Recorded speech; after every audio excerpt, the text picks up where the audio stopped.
BTV देख रहे ਸਾਰੇ ਦਰਸ਼ਕਾਂ ਨੂੰ ਪਿਆਰ ਭਰੀ ਸਤਿ ਸ਼੍ਰੀ ਅਕਾਲ। ਮੈਂ ਸਿਮਰਨਜੀਤ ਕੌਰ ਲੈ ਕੇ ਹਾਜ਼ਰ ਹਾਂ ਕੈਨੇਡਾ ਅਤੇ ਅੰਤਰਰਾਸ਼ਟਰੀ ਖਬਰਾਂ ਦਾ ਬੁਲੇਟਿਨ। ਸਭ ਤੋਂ ਪਹਿਲਾਂ ਸ਼ੁਰੂਆਤ ਕਰਦੇ ਹਾਂ ਮੁੱਖ ਖਬਰਾਂ ਦੇ ਨਾਲ। ਕੈਨੇਡਾ ਵਿੱਚ ਸੰਸਦ ਮੈਂਬਰਾਂ ਲਈ ਨਾਜ਼ੀਆਂ ਲਈ ਲੜਨ ਵਾਲੇ ਵਿਅਕਤੀ ਦੀ ਸ਼ਲਾਘਾ ਕਰਨ ਵਾਲੇ ਮਾਮਲੇ ਤੋਂ ਬਾਅਦ ਨਵੀਆਂ ਗੈਸਟ ਗਾਈਡਲਾਈਨਸ ਕੀਤੀਆਂ ਗਈਆਂ ਪ੍ਰਸਾਰਿਤ। 3 ਮਿਲੀਅਨ ਤੋਂ ਵੱਧ ਕੈਨੇਡੀਅਨਸ ਇਸ ਸਮੇਂ ਸਰਜਰੀਜ਼ ਮਾਹਰਾਂ ਅਤੇ ਸਕੈਨਾਂ ਦੀ ਕਰ ਰਹੇ ਹਨ ਉਡੀਕ। ਨਵੇਂ ਡਾਟਾ 'ਚ ਸਾਂਝੀ ਕੀਤੀ ਗਈ ਜਾਣਕਾਰੀ। ਅਮਰੀਕਾ ਦੇ ਸਾਬਕਾ ਰਾਸ਼ਟਰਪਤੀ ਡੋਨਾਲਡ ਟਰੰਪ ਦੇ ਰਾਸ਼ਟਰਪਤੀ ਚੋਣਾਂ ਤੋਂ ਹਟਾਏ ਜਾਣ ਤੋਂ ਬਾਅਦ ਪੁਲਿਸ ਕੋਲੋਰਾਡੋ ਦੇ ਜੱਜਾਂ ਨੂੰ ਸ਼ਾਮਲ ਕਰਨ ਵਾਲੀਆਂ ਘਟਨਾਵਾਂ ਦੀ ਕਰ ਰਹੀ ਹੈ ਜਾਂਚ। ਪਾਕਿਸਤਾਨ ਵਿੱਚ ਪਹਿਲੀ ਵਾਰ ਇੱਕ ਹਿੰਦੂ ਔਰਤ ਨੇ ਜਨਰਲ ਸੀਟ ਲਈ ਨਾਮਜ਼ਦਗੀ ਪੱਤਰ ਕੀਤਾ ਦਾਖਲ। ਹੁਣ ਖਬਰਾਂ ਵਿਸਥਾਰ ਨਾਲ। Speaker Greg Fergus House of Commons ਵਿੱਚ ਕੁਝ ਮਹਿਮਾਨਾਂ ਨੂੰ ਮਾਨਤਾ ਦੇਣ ਲਈ ਨਵੇਂ ਦਿਸ਼ਾ ਨਿਰਦੇਸ਼ਾਂ ਨੂੰ ਲਾਗੂ ਕਰਨ ਦੀ ਕੋਸ਼ਿਸ਼ ਕਰ ਰਹੇ ਹਨ, ਜਦੋਂ ਸੰਸਦ ਮੈਂਬਰ ਇੱਕ ਵਿਅਕਤੀ ਦੀ ਤਾਰੀਫ ਕਰਨ ਲਈ 2 ਵਾਰ ਖੜੇ ਹੋਏ ਸੀ, ਬਿਨਾਂ ਇਹ ਜਾਣੇ ਕਿ ਉਸਨੇ ਇੱਕ ਨਾਜ਼ੀ ਯੂਨਿਟ ਲਈ ਲੜਿਆ ਸੀ। ਫਰਗਸ ਦੇ ਬੁਲਾਰੇ ਮੈਥਿਊ ਗ੍ਰੈਵਲ ਨੇ ਕਿਹਾ ਕਿ ਸੰਸਦ ਦੇ ਸਾਂਝੇ ਸੰਬੋਧਨ ਦੌਰਾਨ ਮਹਿਮਾਨਾਂ ਦੀ ਮਾਨਤਾ ਬਾਰੇ ਡਰਾਫਟ ਦਿਸ਼ਾ ਨਿਰਦੇਸ਼ ਸਦਨ ਦੇ ਸਾਰੇ ਨੇਤਾਵਾਂ ਅਤੇ ਸੰਸਦ ਦੇ ਹੋਰ ਅਧਿਕਾਰੀਆਂ ਨੂੰ ਭੇਜੇ ਗਏ ਹਨ। ਦੱਸਦੇ ਹੈ ਕਿ ਯਾਰੋਸਲੇਵ ਹੰਕਾ, ਜੋ ਸੋਵੀਅਤ ਯੂਨੀਅਨ ਨਾਲ ਲੜਨ ਵਿੱਚ ਮਦਦ ਕਰਨ ਲਈ ਨਾਜ਼ੀਆਂ ਦੁਆਰਾ ਬਣਾਈ ਗਈ ਇੱਕ ਸਵੈ ਇੱਛੁਕ ਇਕਾਈ ਵਾਫੇਨ SS ਗੈਲਿਸ਼ਾ ਡਿਵੀਜ਼ਨ ਲਈ ਲੜਿਆ ਸੀ, 10 ਸਤੰਬਰ ਵਿੱਚ ਯੂਕਰੇਨ ਦੇ ਰਾਸ਼ਟਰਪਤੀ ਵੋਲੋਡੀਮੀਰ ਜ਼ੈਲੈਂਸਕੀ ਦੁਆਰਾ ਇੱਕ ਭਾਸ਼ਣ ਸੁਣਨ ਲਈ ਹਾਊਸ ਆਫ ਕਾਮਨਸ ਵਿੱਚ ਸਵਾਗਤ ਕੀਤਾ ਗਿਆ ਸੀ। ਲਿਬਰਲ ਸੰਸਦ ਮੈਂਬਰ ਐਂਥਨੀ ਰੋਟਾ, ਜਿਨ੍ਹਾਂ ਨੇ 98 ਸਾਲਾ ਹੰਕਾ ਨੂੰ ਸੱਦਾ ਦਿੱਤਾ ਸੀ ਅਤੇ ਉਹਨਾਂ ਨੂੰ ਇੱਕ ਹੀਰੋ ਵਜੋਂ ਪੇਸ਼ ਕੀਤਾ, ਨੇ ਆਪਣੇ ਫੈਸਲੇ ਤੇ ਸਪੀਕਰ ਦੇ ਅਹੁਦੇ ਤੋਂ ਅਸਤੀਫਾ ਦੇ ਦਿੱਤਾ ਸੀ। ਜਾਣਕਾਰੀ ਮੁਤਾਬਕ ਗ੍ਰੈਗ ਫਰਗਸ ਨੂੰ ਅਕਤੂਬਰ ਵਿੱਚ ਰੋਟਾ ਦੇ ਉੱਤਰਾਧਿਕਾਰੀ ਲਈ ਚੁਣਿਆ ਗਿਆ ਸੀ। ਆਪਣੇ ਮੁਆਫੀਨਾਮੇ ਵਿੱਚ ਰੋਟਾ ਨੇ ਕਿਹਾ ਕਿ ਉਹ ਇਕੱਲੇ ਸੱਦੇ ਲਈ ਜ਼ਿੰਮੇਵਾਰ ਸੀ ਅਤੇ ਨਾ ਤਾਂ ਪ੍ਰਧਾਨ ਮੰਤਰੀ ਦਫ਼ਤਰ ਅਤੇ ਨਾ ਹੀ ਯੂਕਰੇਨੀ ਵਫਦ ਨੂੰ ਇਸ ਬਾਰੇ ਪਤਾ ਸੀ, ਜਿਸ ਤੋਂ ਬਾਅਦ ਪ੍ਰਧਾਨ ਮੰਤਰੀ ਜਸਟਿਨ ਟਰੂਡੋ ਨੇ ਵੀ ਸੰਸਦ ਦੀ ਤਰਫੋਂ ਇਸ ਮਾਮਲੇ ਨੂੰ ਲੈ ਕੇ ਮਾਫੀ ਮੰਗੀ ਸੀ, ਜਿਸ ਤੋਂ ਬਾਅਦ ਸੀਨੀਅਰ ਕੈਨੇਡੀਅਨ ਸਿਆਸਤਦਾਨਾਂ ਨੇ ਇਸ ਘਟਨਾ ਨੂੰ ਅੰਤਰਰਾਸ਼ਟਰੀ ਪੱਧਰ ਤੇ ਸ਼ਰਮਨਾਕ ਕਿਹਾ, ਜਦੋਂ ਕਿ ਰੂਸ ਨੇ ਯੂਕਰੇਨ ਉੱਤੇ ਆਪਣੇ ਪੂਰੇ ਪੈਮਾਨੇ ਦੇ ਹਮਲੇ ਨੂੰ ਜਾਇਜ਼ ਠਹਿਰਾਉਣ ਲਈ ਪ੍ਰਚਾਰ ਨੂੰ ਅੱਗੇ ਵਧਾਉਣ ਲਈ ਇਸ ਵਿਵਾਦ ਦੀ ਵਰਤੋਂ ਕੀਤੀ।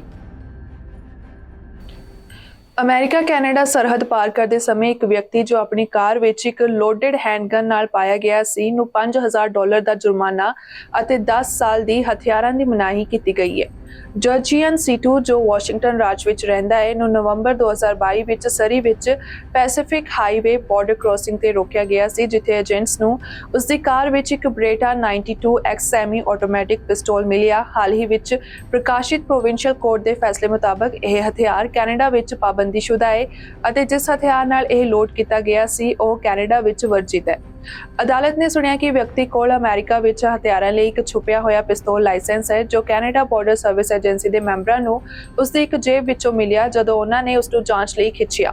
ਸੀਟੂ ਨੂੰ ਪੁੱਛਣ ਤੇ ਗੱਡੀ ਵਿੱਚ ਕੋਈ ਵੀ ਹਥਿਆਰ ਹੋਣ ਤੋਂ ਇਨਕਾਰ ਕੀਤਾ ਗਿਆ ਅਤੇ ਜਦੋਂ ਹਥਿਆਰ ਮਿਲਿਆ ਤਾਂ ਉਸਨੇ ਸ਼ੁਰੂ ਵਿੱਚ ਗਾਰਡਸ ਨੂੰ ਦੱਸਿਆ ਕਿ ਉਸਨੂੰ ਨਹੀਂ ਪਤਾ ਕਿ ਇਹ ਉਸ ਦੀ ਕਾਰ ਵਿੱਚ ਕਿਵੇਂ ਆ ਗਿਆ ਅਤੇ ਅਖੀਰ ਵਿੱਚ ਉਸਨੇ ਇਸ ਨੂੰ ਉੱਥੇ ਰੱਖਣ ਅਤੇ ਇਸ ਬਾਰੇ ਭੁੱਲ ਜਾਣ ਦੀ ਗੱਲ ਮੰਨ ਲਈ।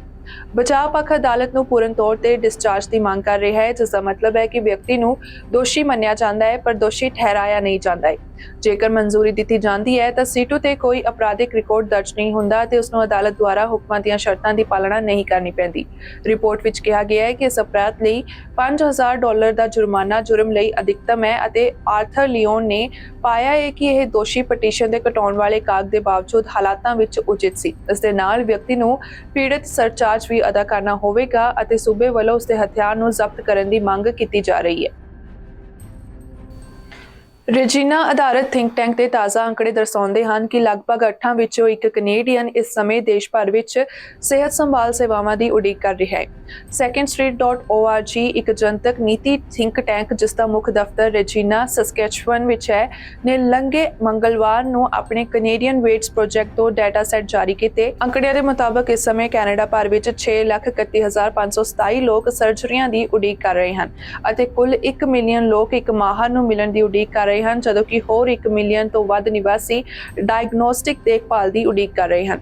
ਸੰਗਠਨ ਨੇ ਨੋਟ ਕੀਤਾ ਕਿ ਕਈ ਸੂਬਿਆਂ ਨੇ ਉਡੀਕ ਸੂਚੀ ਨੰਬਰਾਂ ਤੇ ਪੂਰਾ ਡਾਟਾ ਪ੍ਰਦਾਨ ਨਹੀਂ ਕੀਤਾ ਹੈ। ਸੈਕੰਡ ਸਟਰੀਟ ਦਾ ਅਨੁਮਾਨ ਹੈ ਕਿ ਅਸਲ ਵਿੱਚ ਇਹ ਗਿਣਤੀ ਕੁੱਲ 5 ਮਿਲੀਅਨ ਤੋਂ ਵੱਧ ਹੈ, ਜਾਂ 8 ਵਿੱਚੋਂ ਇੱਕ ਕੈਨੇਡੀਅਨ ਦੇ ਬਰਾਬਰ ਹੈ। ਰਿਪੋਰਟ ਵਿੱਚ ਕੁਝ ਸਕਾਰਾਤਮਕ ਸੰਕੇਤ ਕਿਊਬੈਕ, ਮੈਨੀਟੋਬਾ ਅਤੇ ਸਸਕੈਚੁਅਨ ਵਿੱਚ ਤਰੱਕੀ ਦਰਸਾਉਂਦੇ ਹਨ। ਸਸਕੈਚੁਅਨ ਅਤੇ ਮੈਨੀਟੋਬਾ ਦੋਵਾਂ ਨੇ ਮਾਹਰ ਉਡੀਕ ਸੂਚੀਆਂ ਤੇ ਅੰਕੜੇ ਪ੍ਰਦਾਨ ਨਹੀਂ ਕੀਤੇ।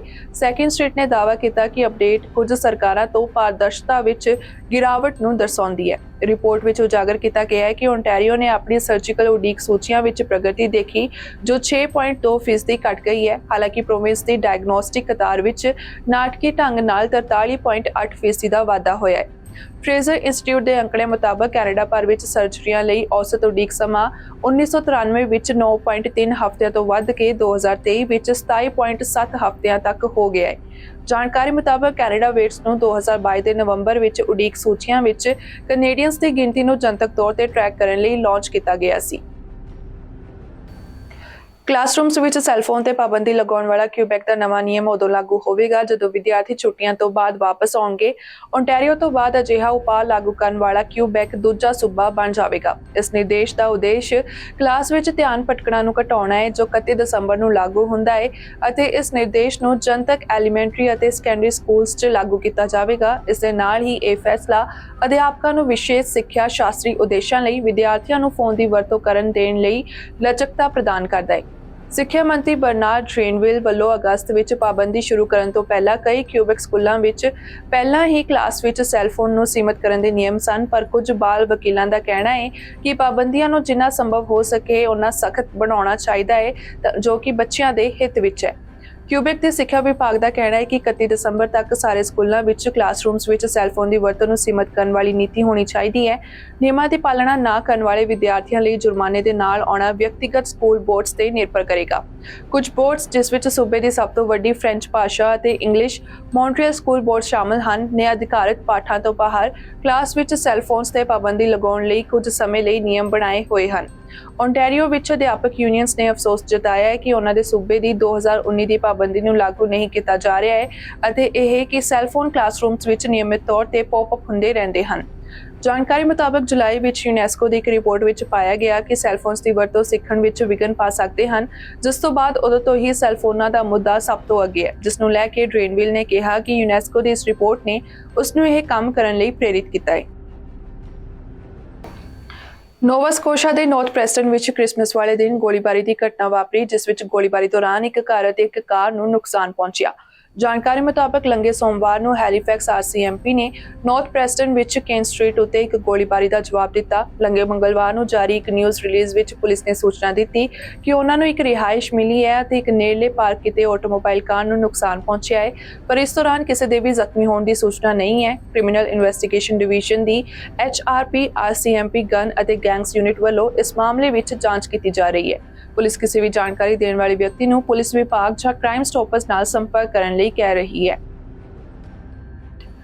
ਅਮਰੀਕਾ ਵਿੱਚ ਲੰਘੇ ਮੰਗਲਵਾਰ ਨੂੰ ਪੁਲਿਸ ਨੇ ਕਿਹਾ ਕਿ ਉਹ ਕੋਲੋਰਾਡੋ ਸੁਪਰੀਮ ਕੋਰਟ ਦੇ ਜੱਜਾਂ ਨੂੰ ਨਿਰਦੇਸ਼ਿਤ ਘਟਨਾਵਾਂ ਦੀ ਜਾਂਚ ਕਰ ਰਹੇ ਹਨ ਅਤੇ ਸਾਬਕਾ ਅਮਰੀਕੀ ਰਾਸ਼ਟਰਪਤੀ ਡੋਨਾਲਡ ਟਰੰਪ ਨੂੰ ਰਾਜ ਦੇ ਰਾਸ਼ਟਰਪਤੀ ਦੇ ਪ੍ਰਾਇਮਰੀ ਬੈਲਟ ਤੋਂ ਹਟਾਉਣ ਦੇ ਅਦਾਲਤ ਦੇ ਫੈਸਲੇ ਤੋਂ ਬਾਅਦ ਡੈਨਵਰ ਵਿੱਚ ਉਹਨਾਂ ਦੇ ਘਰਾਂ ਦੇ ਆਲੇ-ਦੁਆਲੇ ਵਾਧੂ ਗਸ਼ਤ ਪ੍ਰਦਾਨ ਕਰ ਰਹੇ ਹਨ।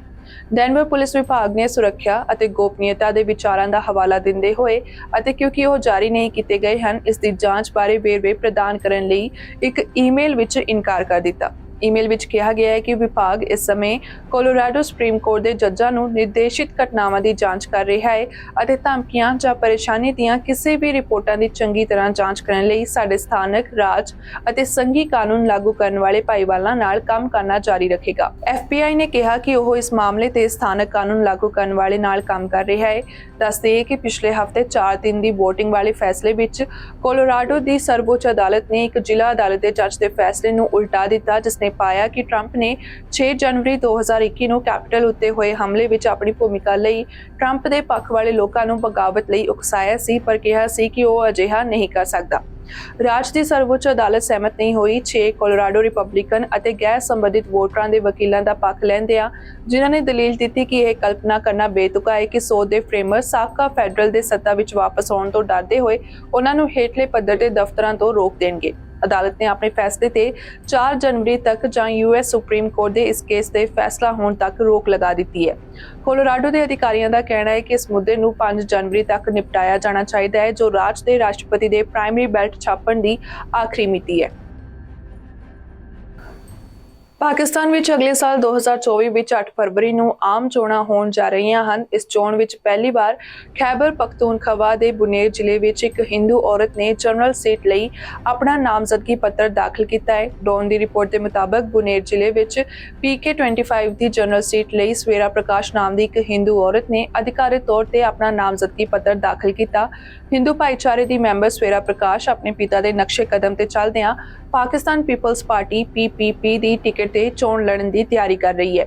ਸਵੇਰਾ ਪ੍ਰਕਾਸ਼ ਦੇ ਪਿਤਾ ਦਾ ਨਾਮ ਓਮ ਪ੍ਰਕਾਸ਼ ਹੈ, ਜੋ ਸੇਵਾ ਮੁਕਤ ਡਾਕਟਰ ਹਨ। ਉਹ ਪਹਿਲਾਂ ਪਾਕਿਸਤਾਨ ਪੀਪਲਸ ਪਾਰਟੀ ਦੇ ਮੈਂਬਰ ਵੀ ਰਹਿ ਚੁੱਕੇ ਹਨ। ਡੌਨ ਦੀ ਰਿਪੋਰਟ ਦੇ ਮੁਤਾਬਕ ਖੈਬਰ ਪਖਤੂਨਖਵਾ ਦੇ ਸਥਾਨਕ ਨੇਤਾ ਸਲੀਮ ਖਾਨ, ਜੋ ਕਿ ਕੌਮੀ ਵਤਨ ਪਾਰਟੀ ਨਾਲ ਜੁੜੇ ਹੋਏ ਹਨ, ਉਹਨਾਂ ਨੇ ਕਿਹਾ ਕਿ ਬੁਨੇਰ ਤੋਂ ਜਨਰਲ ਸੀਟ ਤੇ ਹੋਣ ਵਾਲੀਆਂ ਚੋਣਾਂ ਲਈ ਸਵੇਰਾ ਪ੍ਰਕਾਸ਼ ਪਹਿਲੀ ਔਰਤ ਹੈ ਜਿਸ ਨੇ ਨਾਮਜ਼ਦਗੀ ਪੱਤਰ ਦਾਖਲ ਕੀਤਾ ਹੈ। ਸਵੇਰਾ ਪ੍ਰਕਾਸ਼ ਨੇ ਐਬਟਾਬਾਦ ਇੰਟਰਨੈਸ਼ਨਲ ਮੈਡੀਕਲ ਕਾਲਜ ਤੋਂ 2022 ਵਿੱਚ ਗ੍ਰੈਜੂਏਸ਼ਨ ਕੀਤੀ ਹੈ। ਉਹ ਪਾਕਿਸਤਾਨ ਪੀਪਲਸ ਪਾਰਟੀ ਮਹਿਲਾ ਵਿੰਗ ਦੀ ਜਨਰਲ ਸਕੱਤਰ ਵਜੋਂ ਕੰਮ ਕਰ ਰਹੀ ਹੈ। ਸਵੇਰਾ ਪ੍ਰਕਾਸ਼ ਨੇ ਮਹਿਲਾ ਵਿੰਗ ਦੀ ਜਨਰਲ ਸਕੱਤਰ ਵਜੋਂ ਕੰਮ ਕਰਦਿਆਂ ਸਮਾਜ ਦੀ ਭਲਾਈ ਲਈ ਆਪਣੀ ਵਚਨਬੱਧਤਾ ਦਿਖਾਈ ਹੈ। ਉਹਨਾਂ ਨੇ ਔਰਤਾਂ ਦੀ ਬਿਹਤਰੀ ਲਈ ਕੰਮ ਕੀਤਾ ਹੈ। ਇਸ ਤੋਂ ਇਲਾਵਾ ਵਾਤਾਵਰਣ ਨੂੰ ਸ਼ੁੱਧ ਰੱਖਣ ਲਈ ਵੀ ਕੰਮ ਕੀਤਾ ਗਿਆ ਹੈ। ਉਸਨੇ ਵਿਕਾਸ ਦੇ ਖੇਤਰ ਵਿੱਚ ਔਰਤਾਂ ਦੀ ਇਤਿਹਾਸਕ ਅਣਗਹਿਲੀ ਅਤੇ ਜ਼ੁਲਮ ਤੇ ਵੀ ਜ਼ੋਰ ਦਿੱਤਾ ਹੈ ਤੇ ਉਹ ਚੁਣੇ ਜਾਣ ਤੇ ਇਹਨਾਂ ਮੁੱਦਿਆਂ ਨੂੰ ਹੱਲ ਕਰਨ ਦਾ ਟੀਚਾ ਰੱਖਦੀ ਹੈ। ਡੌਨ ਨੂੰ ਦਿੱਤੇ ਇੰਟਰਵਿਊ 'ਚ ਸਵੇਰਾ ਪ੍ਰਕਾਸ਼ ਨੇ ਕਿਹਾ ਕਿ ਉਹ ਆਪਣੇ ਪਿਤਾ ਦੇ ਨਕਸ਼ੇ ਕਦਮਾਂ ਤੇ ਚੱਲ ਕੇ ਇਲਾਕੇ ਦੇ ਗਰੀਬ ਲੋਕਾਂ ਲਈ ਕੰਮ ਕਰੇਗੀ। ਉਹਨਾਂ ਨੇ 23 ਦਸੰਬਰ ਨੂੰ ਆਪਣੇ ਨਾਮਜ਼ਦਗੀ ਪੱਤਰ ਦਾਖਲ ਕੀਤੇ ਅਤੇ ਉਮੀਦ ਪ੍ਰਗਟਾਈ ਕਿ PPP ਦੀ ਸੀਨੀਅਰ ਲੀਡਰਸ਼ਿਪ ਉਹਨਾਂ ਦੀ ਉਮੀਦਵਾਰੀ ਦਾ ਸਮਰਥਨ ਕਰੇਗੀ। ਡਾਕਟਰੀ ਪਰਿਵਾਰ ਨਾਲ ਸੰਬੰਧਿਤ ਸਵੇਰਾ ਪ੍ਰਕਾਸ਼ ਨੇ ਕਿਹਾ ਕਿ ਮਨੁੱਖਤਾ ਦੀ ਸੇਵਾ ਮੇਰੇ ਖੂਨ ਵਿੱਚ ਹੈ। ਦੱਸ ਦਈਏ ਕਿ ਪਾਕਿਸਤਾਨ ਦੇ ਚੋਣ ਕਮਿਸ਼ਨ ਦੀਆਂ ਤਾਜ਼ਾ ਸੋਧਾਂ ਨੇ ਆਮ ਸੀਟਾਂ ਤੇ 5% ਦੀ ਮਹਿਲਾ ਉਮੀਦਵਾਰਾਂ ਨੂੰ ਸ਼ਾਮਲ ਕਰਨਾ ਲਾਜ਼ਮੀ ਬਣਾਇਆ ਹੈ। US ਵਿੱਚ ਵਿਗਿਆਨੀ ਇੱਕ ਜ਼ੋਂਬੀ ਡੀਅਰ ਡਿਜ਼ੀਜ਼ ਉਰਫ ਕ੍ਰੋਨਿਕ ਵੈਸਟਿੰਗਸ ਡਿਜ਼ੀਜ਼ ਬਾਰੇ ਚਿੰਤਤ ਹਨ, ਜੋ ਪ੍ਰੀਓਨ ਦੇ ਵਿਕਾਸ ਨਾਲ ਫੈਲਦੇ ਹਨ।